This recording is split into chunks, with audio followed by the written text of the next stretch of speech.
ವಂದನೆಗಳು ಸರ್.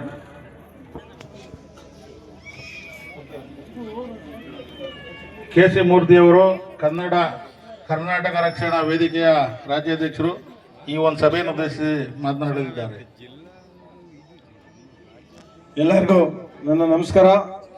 ಪರಮ ಪೂಜ್ಯ ಈಶ್ವರಾನಂದ ಮಹಾಸ್ವಾಮಿಗಳ ಪಾದಾರಕ್ಕೆ ನಮಸ್ಕಾರಗಳನ್ನು ತಿಳಿಸ್ತಾ, ಹಾಗೆ ಈ ಭಾಗದ ಶಾಸಕರು, ಹಿರಿಯ ಕಾಂಗ್ರೆಸ್ ಮುಖಂಡರು, ಸಚಿವರು ಆದಂಥ ಮಾಜಿ ಸಚಿವರು ಆದಂಥ ಸೋಮಶೇಖರ್ ಅವ್ರಿಗೂ ನಮಸ್ಕಾರ ತಿಳಿಸ್ತಾ, ಏನು ವೇದಿಕೆ ಮುಂಭಾಗದಲ್ಲಿ ಅಕ್ಕ ತಂಗಿದಿರು, ವೇದಿಕೆ ಮೇಲೆ ಇರುವ ಎಲ್ಲ ಗಣ್ಯಮಾನ್ಯರಿಗೂ ನನ್ನ ನಮಸ್ಕಾರಗಳನ್ನು ತಿಳಿಸ್ತಾ, ಏನಿವತ್ತು ಶುಕ್ರವಾರ ಶುಭ ದಿನ, ಭಗವಂತನ ಕುಂದೂರು ಬೀರೇಶ್ವರನ ಇಲ್ಲಿ ಶಂಕುಸ್ಥಾಪನೆ ಆಗಿದೆ.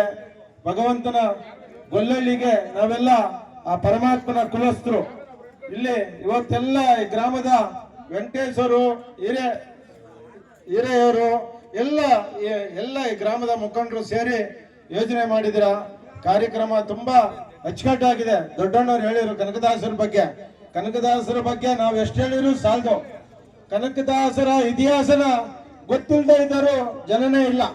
ಯಾಕೆಂದ್ರೆ ಆ ಮಹಾನುಭಾವನ ವ್ಯಕ್ತಿತ್ವ, ಅವರು ಸಾರಿದಂತ ಸಂದೇಶ ಇಡೀ ದೇಶದಲ್ಲಿ ಇವತ್ತು ತಿರುಗಿ ನೋಡ್ತಾ ಇದ್ದಾರೆ ಜನರು. ಕನಕದಾಸ ಅಂದ್ರೆ ಮೊನ್ನೆ ಕನಕದಾಸರ ಕಿಂಡಿ ಕೂಡ ಉದ್ಘಾಟನೆ ಮಾಡಿದ್ರು ಪ್ರಧಾನ ಮಂತ್ರಿಗಳು ಬಂದು. ಎಲ್ಲ ಗೊತ್ತಿರೋ ವಿಚಾರ. ಒಳ್ಳೇದಾಗ್ಲಿ. ಈ ಭಾಗದಲ್ಲಿ ಭಾರಿ ವಿಶೇಷವಾಗಿ ಕುಂದೂರು ಬೀರೇಶ್ವರನ ಸ್ಥಾಪನೆ ಮಾಡ್ತಾ ಇದ್ದೀರಾ.